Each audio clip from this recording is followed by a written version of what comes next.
हरे कृष्णा। तो आज बहुत ही पावन दिन है। एक तो है पाप मोचनी एकादशी और दूसरा है गोविंद घोष का तिरुभाव दिवस। तो हम हर एकादशी में श्रील प्रभुपाद का चरित्र सुनते हैं। तो श्रील प्रभुपाद लीलामृत से भी मैं पढ़ूंगा और कुछ समय के लिए जो ये घोष ब्रदर्स हैं, हाँ, उनके बारे में भी हम चर्चा करेंगे।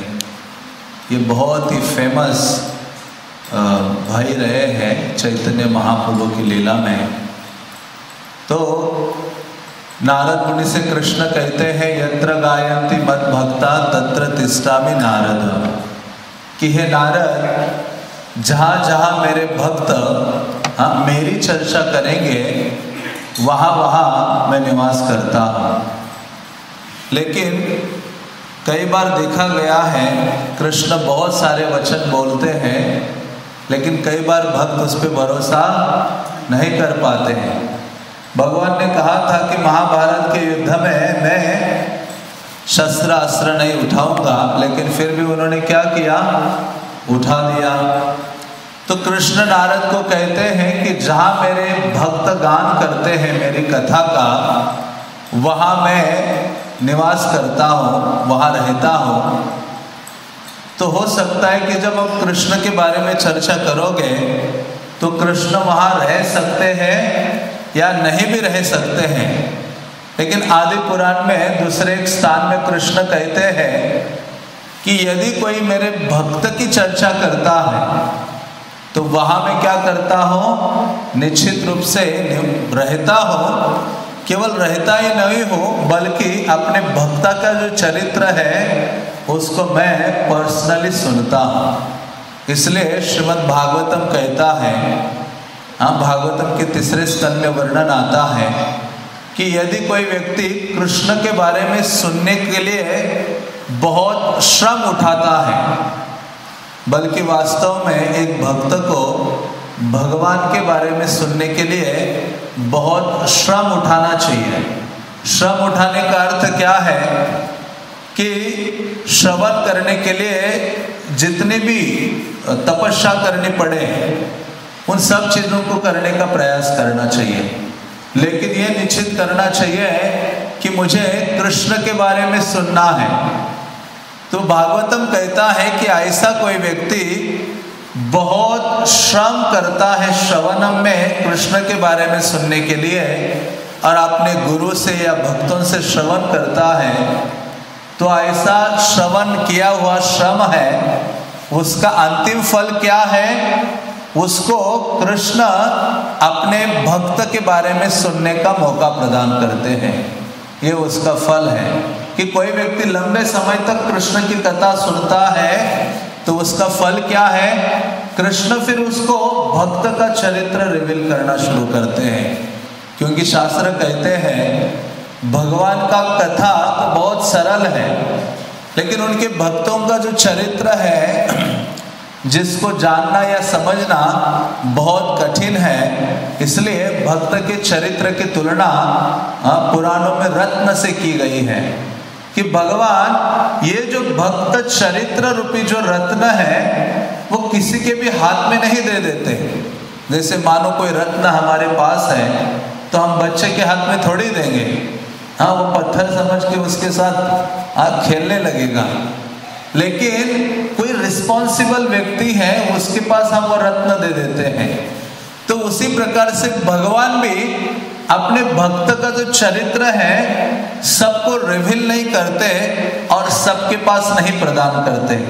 जब उसने बहुत लंबे समय तक भगवान के बारे में सुना है तो उसका परिणाम कृष्ण उनको प्रदान करते हैं, अपने भक्तों का चरित्र प्रदान करते हैं। इसलिए ऐसा जो भक्त चरित्र है वो कृष्ण का फेवरेट टॉपिक है श्रवण करने के लिए। जैसे हम सबका भी अपना अपना फेवरेट टॉपिक होता है जिसके बारे में हम सुनना चाहते हैं, तो वही कृष्ण अपने भक्त के बारे में सुनना चाहते हैं। और उसका प्रमाण क्या है? श्री चैतन्य महाप्रभु।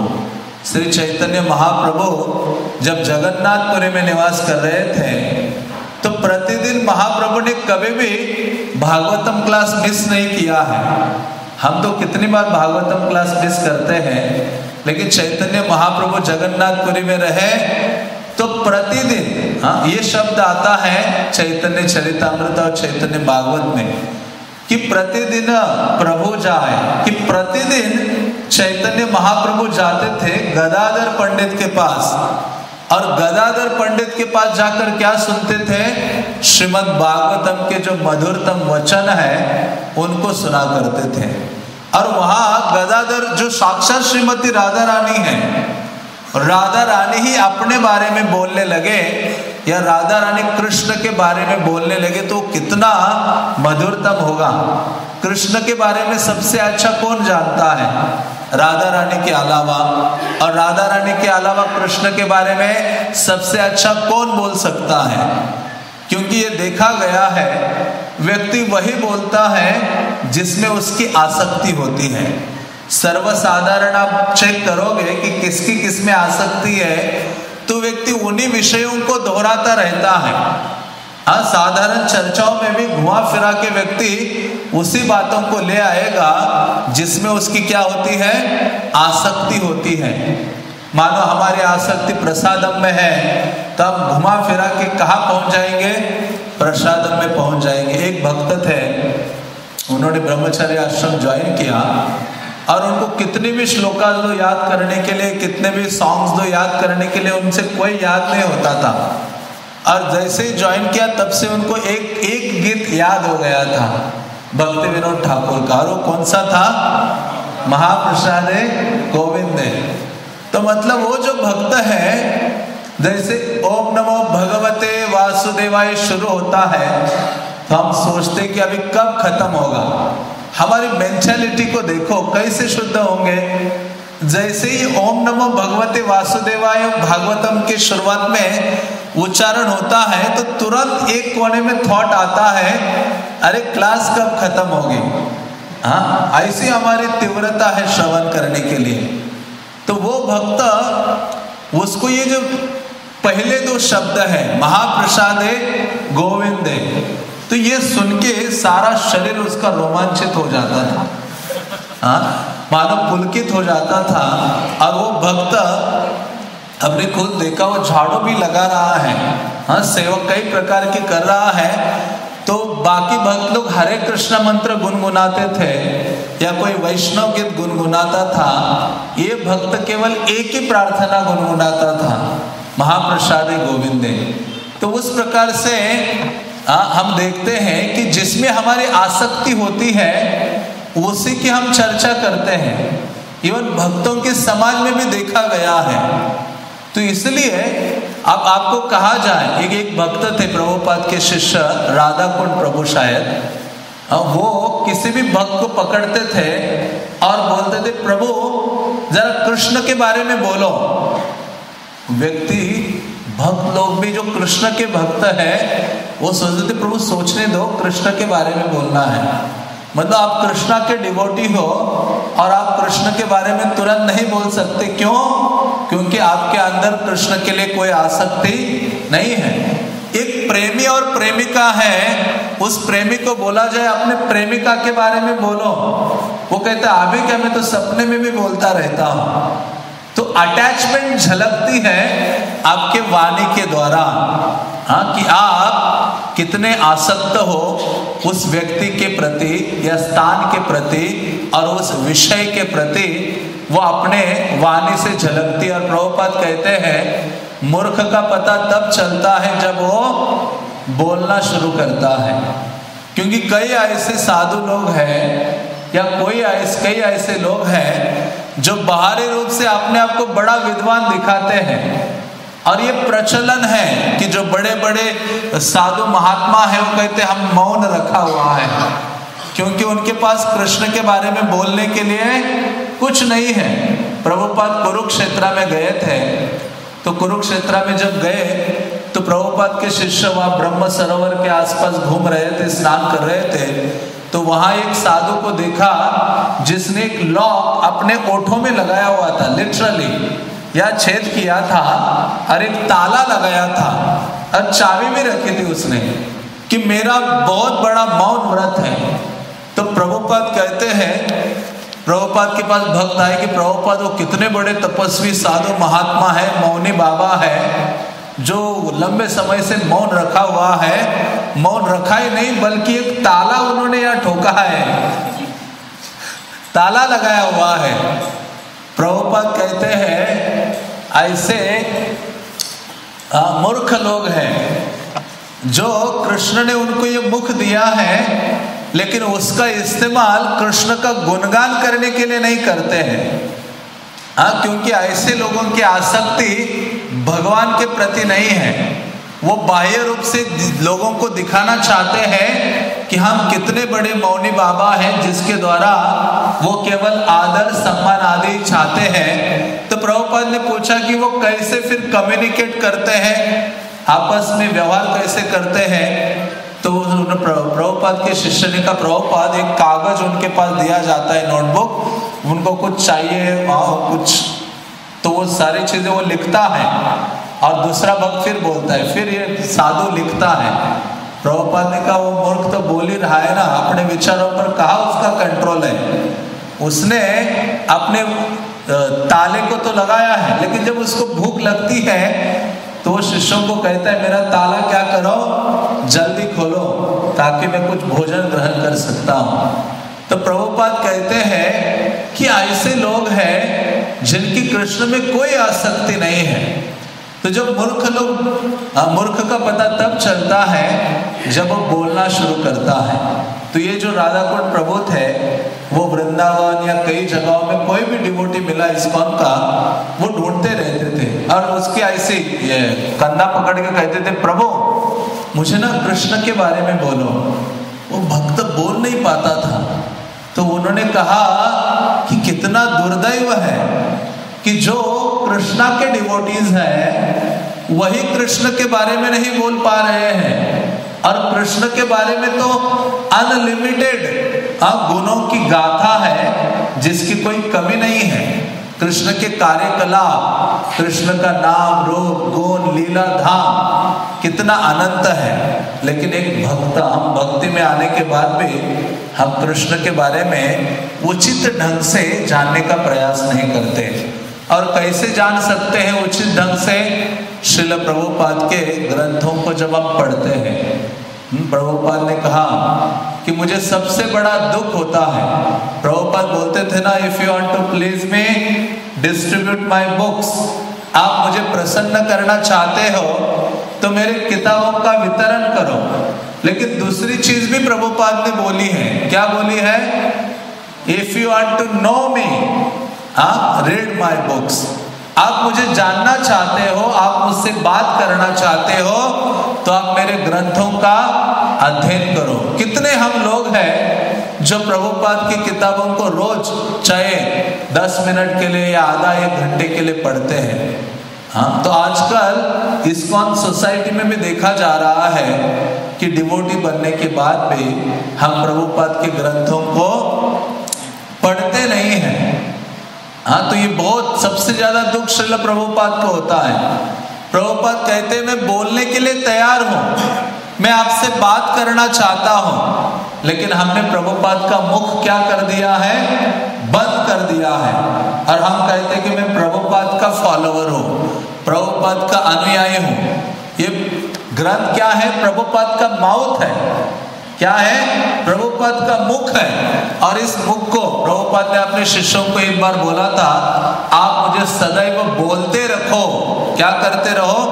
बोलते रखो। मैं मतलब हमें हमेशा बोलना चाहता हूं, कृष्ण का गुणगान करना चाहता हूं। तो उसका एक मतलब है प्रचार करो, और उसका एक अर्थ यह है कि मेरे ग्रंथों को खोलो और मेरे मुख को ऐसे बंद करके मत रखो कि मेरे पास सारा भागवतम का सेट है, चैतन्य चरितामृत है, गीता है, सारे प्रभुपाद के ग्रंथ है, लेकिन प्रभुपाद को आपने क्या कर दिया है?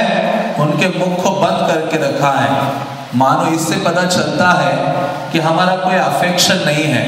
किसी व्यक्ति से आप ईर्ष्या करते हो तो आप उसको बोलने नहीं देते हो, है ना। मानो कोई व्यक्ति है, बहुत अच्छा व्यक्ति है, लेकिन जब हमारे अंदर ईर्ष्या होती है तो उसकी वाणी हमें अच्छी नहीं लगती है और उससे वो बोलना भी चाहता है तो हम क्या करते हैं, आपका माउथ बंद रखो।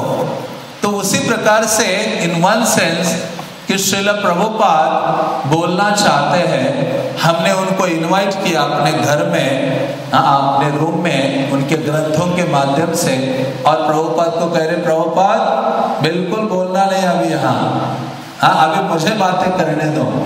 तो ये कितना बड़ा मानो एक प्रकार का अपराध है। इससे हमारी चेतना का पता चलता है कि हमारी कैसी चेतना है। तो वास्तव में आज लीलामृत की चर्चा करते हैं तो प्रभुपाद के इस लीलामृत से ये भी हम चरित्र से ये भी जानते हैं कि प्रभुपाद को कई प्रकार से प्रसन्न किया जा सकता है, लेकिन उसकी जो मूल है, प्रभुपाद ने कहा ना, पुस्तकें ही क्या है, आधार है, बुक्स आर द बेसिस। तो वहां से शुरुआत होता है हमारा आध्यात्मिक जीवन। तो प्रभुपाद बोलना चाहते हैं, लेकिन हम इतने मानो निर्लज्ज है कि प्रभुपाद को क्या करके रखा है हमने, उनके मुंह के ऊपर हाथ रखा है। प्लीज आप बात मत करो, आप क्यों बोल रहे हो। जैसे इस संसार में कोई व्यक्ति बूढ़ा हो जाता है और घर में जब पति पत्नी बच्चे होते हैं तो बूढ़ा व्यक्ति कुछ बोलना चाहता है तो इस संसार के लोग क्या करते हैं, चुप भाई क्यों बोल रहे हो, तो एक अपमानित करते हैं। तो उसी प्रकार से हमारे हृदय को भी ये महसूस होना चाहिए कि श्रील प्रभुपाद हमसे बात करना चाहते हैं और प्रभुपाद अपने मुखारविंद से चर्चा करना चाहते हैं, तो हमें उनको ये अपॉर्चुनिटी देनी चाहिए। तो इस प्रकार से जो भगवान के भक्तों का चरित्र है, जिसको सुनने के लिए चैतन्य महाप्रभु भी लालायित रहा करते थे और प्रतिदिन चैतन्य महाप्रभु से सुना करते थे। चैतन्य महाप्रभु जगन्नाथपुरी में थे तो 2 स्थान में बैठकर चैतन्य महाप्रभु श्रीमद् भागवतम को सुना करते थे। और भागवतम से क्या सुनते थे, केवल प्रहलाद महाराज का चरित्र और ध्रुव महाराज का चरित्र। इसको कहते हैं भक्त आख्यान। सुनिले भक्त गाथा कृष्ण ते भक्ति है। चैतन्य भागवत कहता है कि भक्त की गाथा को आप सुनते रहोगे तो आपको पता भी नहीं चलेगा कि आपका हृदय कब विमल हो गया है और आपके हृदय में कृष्ण के लिए भक्ति जागृत हो गई है। ये बात भक्ति सिद्धांत महाराज ने चैतन्य भागवत के इंट्रोडक्शन में लिखी है कि जैसे आप भक्त का चरित्र सुनोगे, आपका जो भक्ति है भगवान के प्रति उजागर हो जाएगी। तो ऐसे चैतन्य महाप्रभु प्रतिदिन जाते थे गदाधर पंडित के पास, छोटा गोपीनाथ मंदिर के उस गार्डन में और नरेंद्र सरोवर के तट में, इसी समय सुबह के समय में। और महाप्रभु कहते थे गदाधर गदाधर आप मुझे भागवतम सुनाओ। गदाधर कहते प्रभु कौन सा टॉपिक सुनाओ आपको। वो कहते थे प्रभु आप मुझे गदाधर आप मुझे प्रहलाद महाराज का चरित्र सुनाओ और किसका, ध्रुव महाराज का चरित्र सुनाओ। तो ये जो भक्त चरित्र है जिसको चैतन्य महाप्रभु प्रतिदिन सुनते थे, वो भगवान होने के बावजूद भी राधा रानी के भाव का आस्वादन करने के लिए आए थे, लेकिन क्या सुनते थे, भक्तों का चरित्र सुनते थे। और हम राधा कृष्ण की उन दिव्य लीलाओं को सुनना चाहते हैं। प्रभुपाद के समय में कुछ ऐसे भक्त थे लॉस एंजलिस टेम्पल में, दूसरे किसी मंदिर में, तो उन भक्तों ने कहा सोचा कि ये क्या लगा के रखा है, हमेशा वही बातें की जाती हैं, 16 मालाओं का जप करो, 4 नियमों का पालन करो, प्रभुपाद की किताबें पढ़ो, प्रचार कार्य में जाओ, आप शरीर नहीं आत्मा हो। ये बारंबार वही चीजें बार बार ये प्रवचनों में बोलते हैं।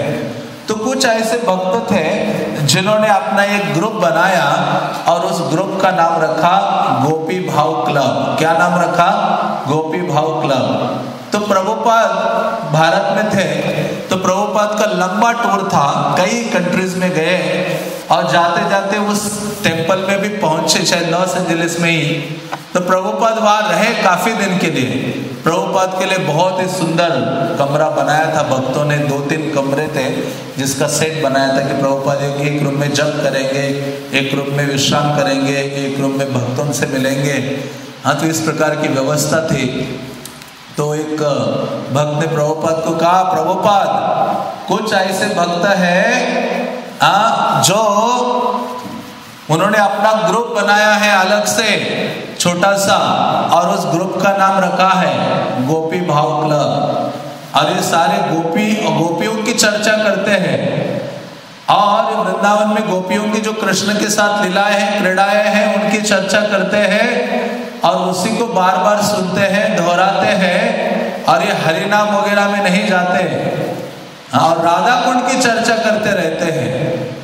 प्रभुपाद ने कहा ये सारे लोग सहज या है, ये राधा कुंड में नहीं जाएंगे, ये सारे नरक कुंड में जाएंगे। ऐसे वर्डिंग मैंने अभी 2 दिन पहले ही पढ़ा।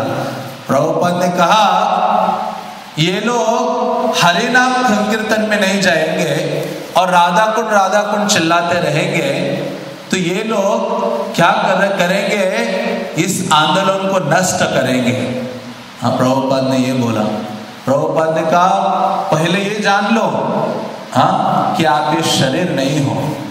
हाँ, तो सबको बुलाया प्रभुपाद ने, सबकी क्लास लगाई और सब ने प्रभुपाद की शरण लेकर, तब से ये जो गोपी भाव क्लब है उसका क्या हो गया, खात्मा हो गया। तो हाँ, यही स्वयं चैतन्य महाप्रभु जिस भाव का आस्वादन करने आए, वो भी बैठ के किसके बारे में सुन रहे हैं, भक्त के बारे में सुन रहे हैं। इसलिए जब भी मौका मिलता है वैष्णव का गुणगान करने का, वैष्णव की गाथा को सुनने का, हमें पीछे नहीं हटना चाहिए, हमें उत्साह के साथ सुनने का और चर्चा करने का प्रयास करना चाहिए। हाँ, जिससे जो चैतन्य महाप्रभु स्वयं अपने आचरण से हमें सिखाते हैं। आप चैतन्य चरितामृत, चैतन्य भागवत पढ़ते हो, ऐसी कितनी घटनाएं आती है जब चैतन्य महाप्रभु अपने भक्तों के बारे में सुनते हैं। महाप्रभु को कोई आके किसी और भक्त के बारे में बोल रहा है तो तुरंत वो आनंदित हो जाते थे। महाप्रभु कहते थे सुना उसके कार्यकलापों को। महाप्रभु जब जगन्नाथपुरी में थे, उन्होंने 6 गोस्वामियों को यहाँ भेजा था वृंदावन में, लेकिन कोई एक भक्त आ गया जगन्नाथपुरी यहाँ से घूमते हुए वापस वृंदावन से, तो महाप्रभु उसको बुला के बोलते थे मुझे रूप गोस्वामी के बारे में सुनाओ, मुझे सनातन के बारे में सुनाओ, क्या कर रहा है वो वहाँ। हाँ, तो बोलते थे कि रूप गोस्वामी ने ना गोविंद देव को ढूंढ के निकाला है, ये किया है, वो किया है। प्रभुपाद भक्त चैतन्य महाप्रभु ये सब सुनकर बहुत आनंदित होते थे। तो ऐसे ही चैतन्य महाप्रभु के प्रमुख पार्षद हैं, जिनके नाम आप देखो गोविंद माधव और वासु घोष है। तो अधिकतर हम वासु घोष से परिचित हैं, क्योंकि वासु घोष के कई गीत हम गाते हैं। जदि गौर न है तो गौरांग तुम्हें मोरे, ऐसे कई सारे जो गीत हैं वो वासु घोष के द्वारा रचित है। तो ये तीनों जो भाई है, ये तीनों भाई चैतन्य महाप्रभु की सेवा में लगते हैं। ये तीनों ब्रदर्स उच्च कायस्थ फैमिली में उनका जन्म हुआ था, और राढ़ देश में, मतलब बंगाल में ही एक राढ़ नाम का स्थान है, वहाँ इनका जन्म हुआ था। और ये तीनों भाई चैतन्य महाप्रभु की सेवा में लगे थे। चैतन्य महाप्रभु ने जब श्रीवास ठाकुर के घर में संकीर्तन की शुरुआत की थी, तो ये उस संकीर्तन में भी भाग लेते थे। और चैतन्य महाप्रभु ने जो पहला आउटडोर कीर्तन किया था, पहला नाम संकीर्तन रोड पे किया था, उसमें भी ये भाग लिए थे। तो और इनकी विशेषता क्या थी कि इनके समान कीर्तन करने वाला जो भक्त है इस संसार में कोई भी नहीं था, ऐसा वर्णन आता है। इसलिए चैतन्य चरितामृत में कृष्णदास कविराज लिखते हैं, गोविंद माधव घोष यही वासु घोष, तीन भैर कीर्तने प्रभु पायन संतोष। कि ये ऐसा कीर्तन करते थे कि जिसके द्वारा चैतन्य महाप्रभु को सबसे अधिक आनंद की अनुभूति होती थी। मानो देखो, चैतन्य महाप्रभु आनंद अनुभव कर रहे हैं तो ये गाने वाले कोई साधारण नहीं होंगे। इसलिए तो कहा गया है, वासुदेव गीते करे प्रभुर वर्णने, काष्ठ पाषाण द्रवे जहार श्रवणे।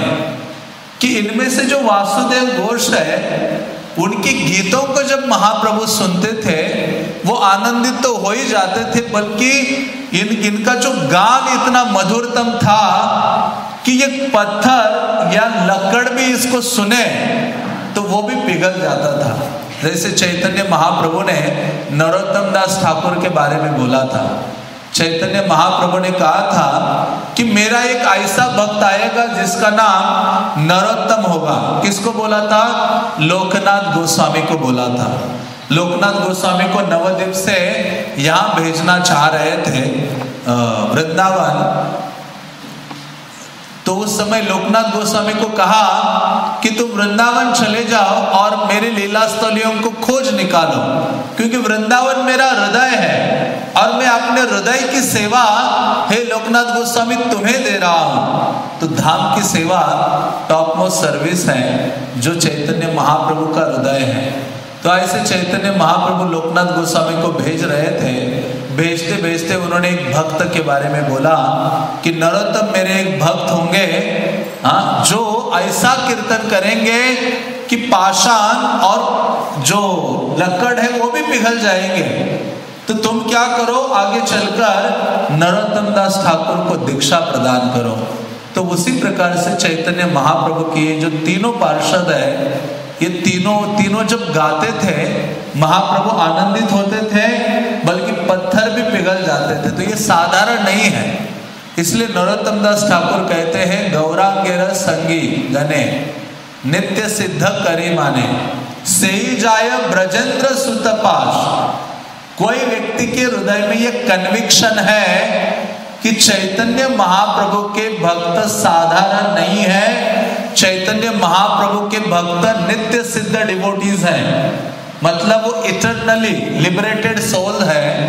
ऐसा जिसके हृदय में कन्विक्शन है वो व्यक्ति निश्चित रूप से किसके पास चला जाएगा? ब्रजेंद्र सुतपाश, वृंदावन कृष्ण के पास चला जाएगा। तो गौर गणोदश दीपिका में इन तीन भाइयों का वर्णन आता है, जिसमें कहा गया है, कलावती रसोल्लासा गुणतुंगा व्रजे स्थिता, श्री विशाखा कृतम गीतम गायन्ति स्माद्यतामतः, गोविंद माधवानंद वासुदेव यथाक्रमम। तो वो कहते हैं कि विशाखा कई सारे गीत लिखा करते थे। ललिता विशाखा है ना, उसमें से विशाखा देवी रोज गीत लिखते। उनके हाथ में हमेशा पेपर और पेन होता है, गीत भी लिखती है और सबकी सेवाएं भी प्रदान करती है। तो ऐसे जो विशाखा कई गीतों की रचना करते थे, उन गीतों का गाने का सेवा किसके पास था? ये तीनों भाइयों के पास था। तो कृष्ण की लीला में ये तीनों ब्रदर्स गोपियां हैं। हाँ, जो गोविंद है वो कलावती सखी है, और जो माधवानंद है या माधव घोष है कृष्ण लीला में रसोल्लसा सखी है, और जो वासुदेव घोष है वो गुणतुंगा सखी है। हाँ, जो अष्ट सखियां हैं उनमें से एक है। तो इस प्रकार से कवि कर्णपुर कहते हैं कि ये तीनों भाई चैतन्य महाप्रभु की लीला में विशेष रूप से गान करते हैं, और जो कृष्ण लीला में विशाखा के द्वारा गाए हुए गीतों का गान करने का सेवा इनके पास है। तो जब चैतन्य महाप्रभु जगन्नाथपुरी में निवास कर रहे थे, तो चैतन्य महाप्रभु को एक दिन बहुत दुख हो जाता है, और वो सोचते हैं कि मैंने नवद्वीप छोड़ा और जगन्नाथपुरी आकर मैं निवास कर रहा हूँ। तो एक दुख उनके हृदय में था कि मैं यहाँ चला आया, मैंने वहां नाम संकीर्तन शुरू किया, लेकिन अभी मेरे बाद कौन वहां बंगाल में प्रचार करेगा, कौन नाम संकीर्तन करेगा। ये नित्यानंदा भी मेरे साथ आकर जगन्नाथपुरी में रह रहा है और वो वापस जाने के लिए तैयार नहीं है। तो एक दिन नित्यानंद प्रभु को साइड में लेते चैतन्य महाप्रभु और कहते कि नित्यानंदा आप क्या करो, आप विवाह करो, आप जाओ बंगाल और शादी कर लो, शादी करके बंगाल में प्रचार करो, बंगाल से बाहर मत जाना। और किस नाम का प्रचार करो, हरे कृष्णा कृष्णा कृष्णा हरे हरे, हरे राम राम राम हरे हरे। उन्होंने कहा ये कृष्ण नाम का प्रचार करो। नित्यानंद प्रभु बहुत चतुर है, उन्होंने एक और नाम जोड़ दिया। कौन से नाम का प्रचार शुरू कर दिया, और गौरांगा नाम का।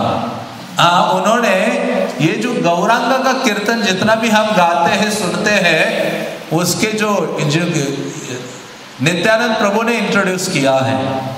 बाकी जितने भी गौरांगा से रिलेटेड कीर्तन हैं, चाहे वो गौरांगा का नाम है जय सच्चिदानंद गौर हरे, क्योंकि महाप्रभु ने कहा था बोलो कृष्ण भजो कृष्ण करो कृष्ण शिक्षा। लेकिन यहां जाकर इन्होंने कृष्ण के नाम की जगह किसका लगाया, गौरांग का नाम बोलो, गौरांगा की शिक्षा का पालन करो, गौरांगा की आराधना करो। तो दोनों चीजें नित्यानंद प्रभु ने बंगाल में आकर प्रचारित की। तो जब नित्यानंद प्रभु को जाने के लिए बोला, तो नित्यानंद प्रभु के साथ महाप्रभु ने सोचा कुछ भक्तों को भेजता हूं। तो चैतन्य महाप्रभु ने ये तीन भाई उस समय जगन्नाथपुरी में, क्योंकि ये तीनों ब्रदर्स हर साल जगन्नाथपुरी में जब रथ यात्रा होती थी, उस रथ यात्रा के लिए जाया करते थे। और उस रथ यात्रा में चैतन्य महाप्रभु जब 7 कीर्तन टीम्स बनाते थे रथ के आगे, तो उनमें से एक लीडर ये गोविंद घोष हुआ करते थे।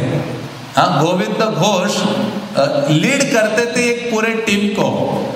कृष्णदास कविराज लिखते हैं, गोविंद घोष प्रधान कैल आर संप्रदाय, हरिदास विष्णुदास राघव जहा गाय, माधव वासुदेव घोष दुई सहोदर, नृत्य करें तहा पंडित वक्रेश्वर। तो चैतन्य महाप्रभु जब जगन्नाथ के आगे 7 टीम्स बनाते थे कीर्तन के, तो उनमें से ये तीनों भाइयों का अपना एक टीम था और चैतन्य महाप्रभु गोविंद घोष को लीडर बनाए थे। तो गोविंद घोष जो पूरा कीर्तन टीम था, उसमें एक भक्त गाता था और साथ साथ बाकी भक्त दोहराते थे। तो गोविंद घोष लीडर था और गोविंद घोष गाया करते थे, प्रमुख सिंगर थे। और उनके साथ दोहराते थे छोटा हरिदास, 2 हरिदास थे। वैसे जगन्नाथपुरी में 3 हरिदास रहते थे, उनमें से एक छोटा हरिदास है। और तो ये दूसरा हरिदास, जो छोटा हरिदास है, वो इनके टीम में गाता था। विष्णुदास थे, राघव पंडित थे, फिर ये माधव थे, वासुदेव घोष थे। जब ये गाते थे तो नाचने वाला कौन भक्त था, कौन था, वक्रेश्वर पंडित। अब सोचो, चैतन्य महाप्रभु जिनके कीर्तन में नाचते थे और आनंद अनुभव करते थे, ऐसे भक्त गाए तो उनके ही मापदंड का भक्त नाचने वाला होना चाहिए। तो वक्रेश्वर पंडित इतने फेमस थे चैतन्य लीला में नाचने के लिए कि वो एक ही साथ 72 घंटे नाचते थे। कितने, 72 आवर्स।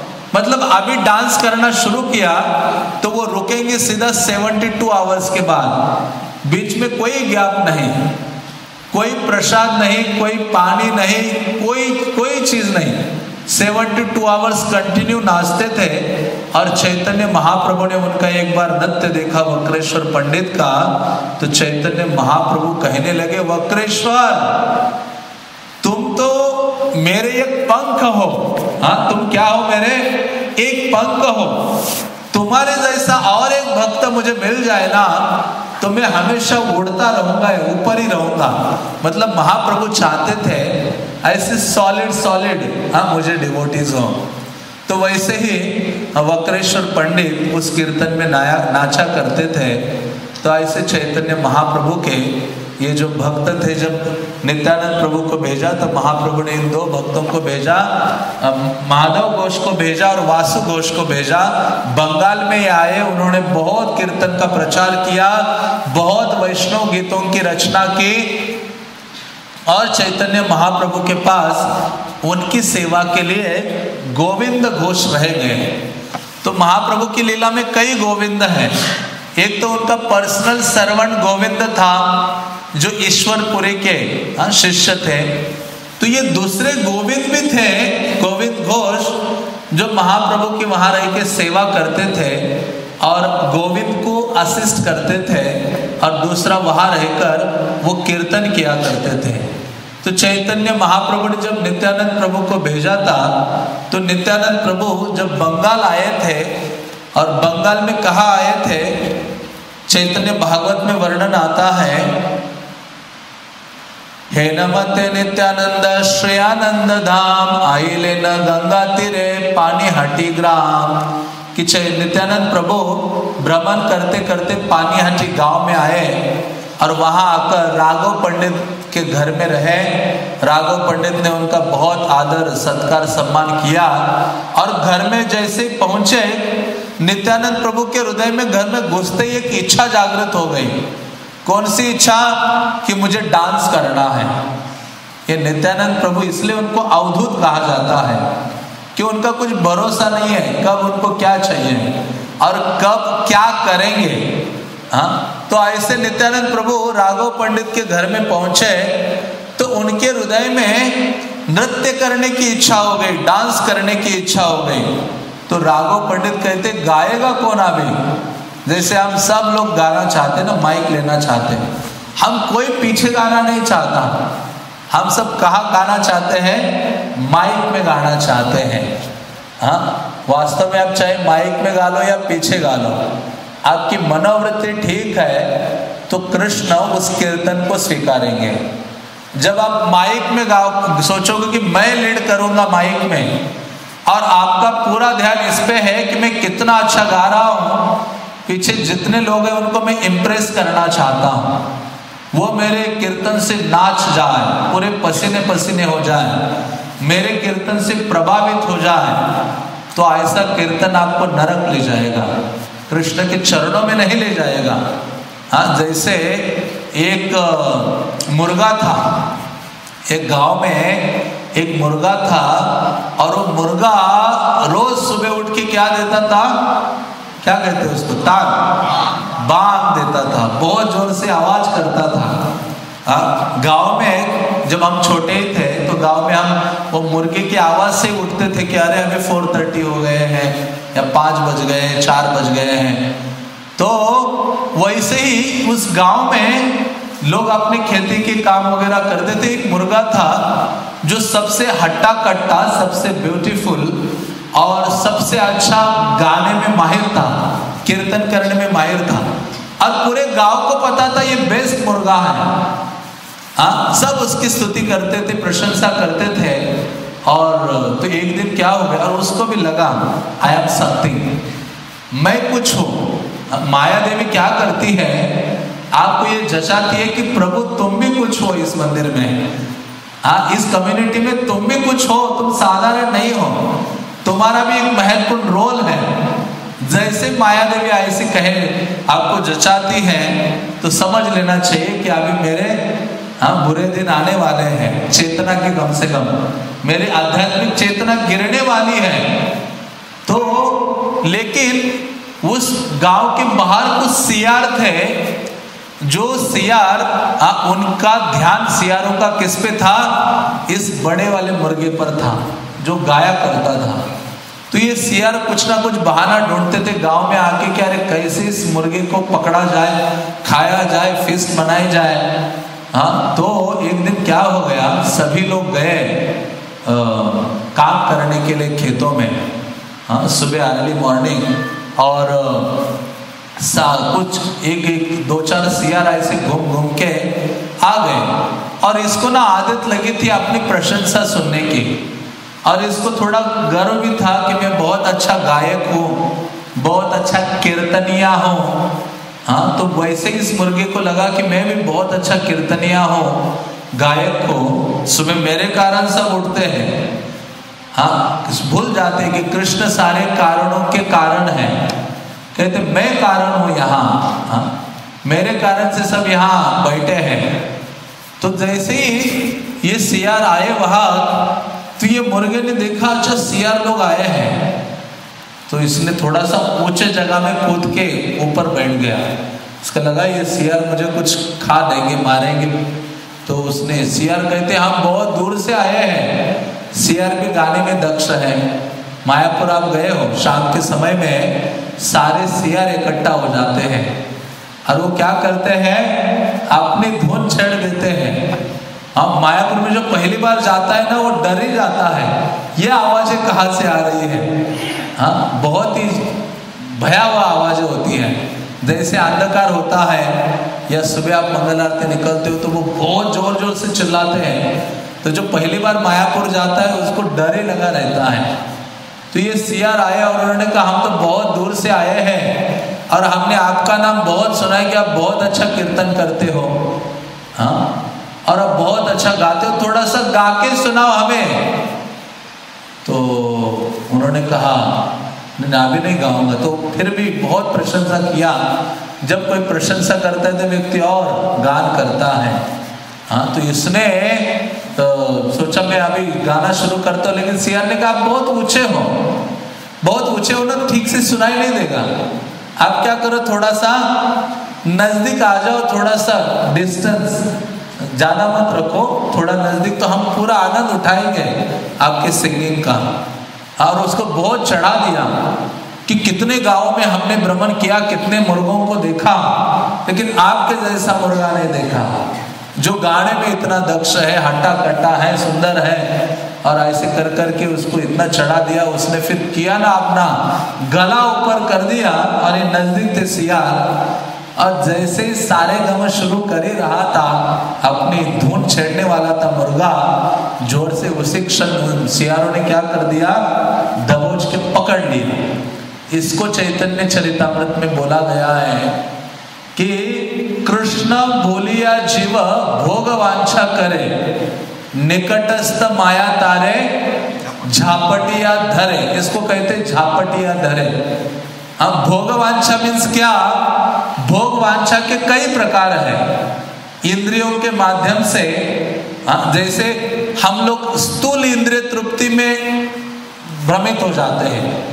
कोई व्यक्ति मानसिक इंद्रिय तृप्ति करता है, कोई व्यक्ति को आदर चाहिए, सम्मान चाहिए, वो उसका सेंस ग्रेटिफिकेशन है। तो जो भोग वांछा है वो कई प्रकार की है। भक्ति विनोद ठाकुर ने 4 प्रकार की बोली है। तो ऐसे जो भोग वांछा है, ये भी एक भोग वांछा है कि मैं इतना ब्यूटीफुल, इतना अच्छा गाता हूँ जिससे लोग इतने प्रभावित हो जाते हैं, इंप्रेस हो जाते हैं। तो जैसे ये उसकी भोग वांछा थी, तो माया, सियार के रूप में माया देवी ने क्या कर दिया, उसको झापटिया धरे और उसका वहां ही विनाश हो जाता है। तो इस प्रकार से कभी कभी हम कीर्तन भी करते हैं, कृष्ण का कीर्तन हो रहा हो, लेकिन हमारी मनोवृत्ति ठीक नहीं है, तो कीर्तन कृष्ण को प्रसन्न नहीं करेगा। इसलिए तो सनातन गोस्वामी ने क्या बोला है कि सर्पोचिष्ट यथापयम, कि ऐसे व्यक्ति से नहीं सुनना चाहिए। हाँ, जो व्यक्ति क्या है, भगवान का भक्त या सेवा की भावना नहीं है उसके हृदय में। जिसके हृदय में ऐसी भोग की भावना है, ऐसे व्यक्ति से सुनेंगे तो क्या होगा, शुद्धि नहीं होगी, बल्कि वही भोग की भावना हमारे हृदय में बढ़ने लगेगी। इसलिए सनातन गोस्वामी ने कहा, जिस प्रकार से सांप दूध को पीता है और वही दूध आप पान कर लेते हो, क्योंकि दूध का रंग तो बदलता नहीं है। ये जो हरे कृष्ण मंत्र गाएंगे तो वो मंत्र बदलता थोड़ी है, लेकिन वास्तव में वो मनोवृत्ति उस व्यक्ति की हम स्वीकार करते हैं। जिस प्रकार से जब आप भोग लगाते हो, तो उस जो व्यक्ति कुक करता है उसकी मनोवृत्ति हमारे अंदर आ जाती है। हाँ, तो इस प्रकार से शास्त्र कहते हैं कि ऐसी जो कीर्तन की भावना कोई व्यक्ति रखता है तो व्यक्ति गुरु, कृष्ण और वैष्णव को प्रसन्न नहीं करेगा। हाँ, तो एक बार एक व्यक्ति गौर किशोरदास बाबा जी नवद्वीप में थे, तो उस समय में एक व्यक्ति कुछ कीर्तन गा रहे थे, हरे कृष्णा मंत्र का एक पार्टी आया और वो पार्टी हरे कृष्णा मंत्र का कीर्तन करते हुए जा रहा था। गौर किशोरदास बाबा जी और जगन्नाथ दास बाबा जी ने कहा कि ये लोग कीर्तन नहीं कर रहे हैं, ये केवल टका टका कर रहे हैं। टका मीन्स क्या? नोट। हाँ, मतलब पैसा पैसा कह रहे कि कीर्तन के द्वारा क्या प्राप्त करना चाहती है संकीर्तन पार्टी। जैसे बंगाल में कई संकीर्तन पार्टी है, कीर्तन करते हैं लेकिन आंतरिक उद्देश्य क्या होता है? लोगों से धन इकट्ठा करो। हाँ, तो ऐसी मनोवृत्ति वो कहते हैं कि इनका ये हरे कृष्णा मंत्र मुझे सुनाई नहीं दे रहा है, इनका केवल ये टका टका धन धन मुझे सुनाई दे रहा है। हाँ, तो इस प्रकार से कोई व्यक्ति कीर्तन भी कर रहा हो तो वो कीर्तन लंबे समय तक भी करे तो भी वो शुद्ध नहीं होगा। इसलिए कहा गया है, बहु जन्मे करी यदि श्रवण कीर्तन तबु तना पाए कृष्ण पदे प्रेमधन। तो कीर्तन करने की भावना ये होनी चाहिए कि ये मुझे वास्तव में वैष्णव की कृपा से अपॉर्चुनिटी मिली है जिसके द्वारा मैं गुरु और कृष्ण का गुणगान कर सकूं अपनी शुद्धि के लिए। उस भावना से और हरि नाम पर फोकस्ड करते हुए जब हम उच्चारण करते हैं तो वो प्रभावात्मक कीर्तन होता है। कई व्यक्ति कई बार कीर्तन ट्यून्स में ही लिप्त हो जाता है, इसलिए प्रभुपाद ने क्या कर दिया, बहुत सरल मंत्र दिया और प्रभुपाद बहुत सरल धुन गाया करते थे, है ना। हरे कृष्ण मंत्र की जो धुन है श्रील प्रभुपाद ने गाई हुई वो सबसे ज़्यादा शुद्ध करने वाली है। तो ऐसे नित्यानंद प्रभु को जब नाचने की इच्छा हो गई राघव पंडित के घर में, तो फिर इनको कहा कि आप लोग कीर्तन करो। तो इन्होंने कीर्तन किया और जिसके द्वारा वर्णन आता है, सुकृति माधव घोष कीर्तन तत्पर हे न कीर्तनिया नाहे पृथ्वी भीतर। तो ऐसे ये कीर्तनिया हैं कि पूरे पृथ्वी में ऐसे कीर्तनिया नहीं है। हे न से नाचे नावदूत महाबल पादवारे पृथ्वी करे न चलमल। तो ऐसे जब उन्होंने कीर्तन किया, जिस कीर्तन को सुनकर नित्यानंद प्रभु स्वयं नृत्य करने लगे और नृत्य करते करते नित्यानंद प्रभु गिर जाते थे और गिरने के बाद सारे भक्तों ने उनको उठाकर आसन में रखा और नित्यानंद प्रभु ने कहा मेरा अभी अभिषेक करो। फिर सारे भक्तों ने गंगा का जल लाया और नित्यानंद प्रभु के मस्तक के ऊपर जल डाला। और इवन अभिषेक भी हम करते हैं तो कृष्ण को आनंद देने के लिए करते हैं। जब उनके माथे पे अधिक से अधिक क्या डालना चाहिए, जल या जो भी पंचामृत होता है जिसके द्वारा कृष्ण आनंदित होते हैं। तो ऐसे गोविंद घोष का तिरोभाव है और जो चैतन्य महाप्रभु के बहुत अधिक प्रिय थे, जो चैतन्य महाप्रभु के साथ नवद्वीप में भी थे और जगन्नाथपुरी में थे और बहुत ही बेस्ट कीर्तनिया थे जिनके कीर्तन के द्वारा चैतन्य महाप्रभु नित्यानंद प्रभु आनंदित होते थे, पत्थर भी पिघल जाते थे। तो ऐसे ये तीनों भाई हैं, तीनों भाइयों ने चैतन्य महाप्रभु की सेवा की अपने पूरे जीवन भर। जब चैतन्य महाप्रभु जगन्नाथपुरी रहे तो ये तीनों ब्रदर बंगाल में आग्राद्वीप नामक स्थान है, वहाँ उन्होंने निवास किया। उनमें से एक डिवोटी है वासु घोष, उनका कोई नहीं था, उनके लिए भगवान गोपीनाथ साक्षात विग्रह प्रकट हो गए। इनको लगा मैं शरीर छोड़ूंगा तो मेरा श्राद्ध कौन करेगा, मेरी अंतिम क्रिया कौन करेगा। वासु घोष को लगा तो गोपीनाथ उनके स्वप्न में आते, कहते अरे तुम अपने आप को अकेला मत समझो, मैं तुम्हारा पुत्र हूँ। गोपीनाथ ने क्या बोला, मैं आपका पुत्र हूँ वासुदेव घोष को। जैसे गुंडीचा को बोला था जगन्नाथ ने मैं आपका पुत्र हूँ, जैसे श्रीवास ठाकुर का पुत्र मरा था तो चैतन्य महाप्रभु ने बोला ना श्रीवास और मालिनी को कि मैं आपका पुत्र हूँ, उसी प्रकार से वासु घोष को बोला चैतन्य गोपीनाथ ने कि मैं आपका पुत्र हूँ। जैसे उन्होंने शरीर छोड़ा, गोपीनाथ के विग्रह ने उनके अंतिम संस्कार किया। और आज भी जब उनका श्राद्ध होता है, तिरुभाव तिथि आता है, गोपीनाथ के विग्रह सारे श्राद्ध सेरेमनी करते हैं। गोपीनाथ के विग्रह को बिठाया जाता है, लाकर श्राद्ध कराते प्रॉपरली। इतना प्रेम दर्शाते हैं गोपीनाथ अपने इन भक्तों के लिए, विशेष रूप से वासुदेव घोष, गोविंद घोष और माधव घोष।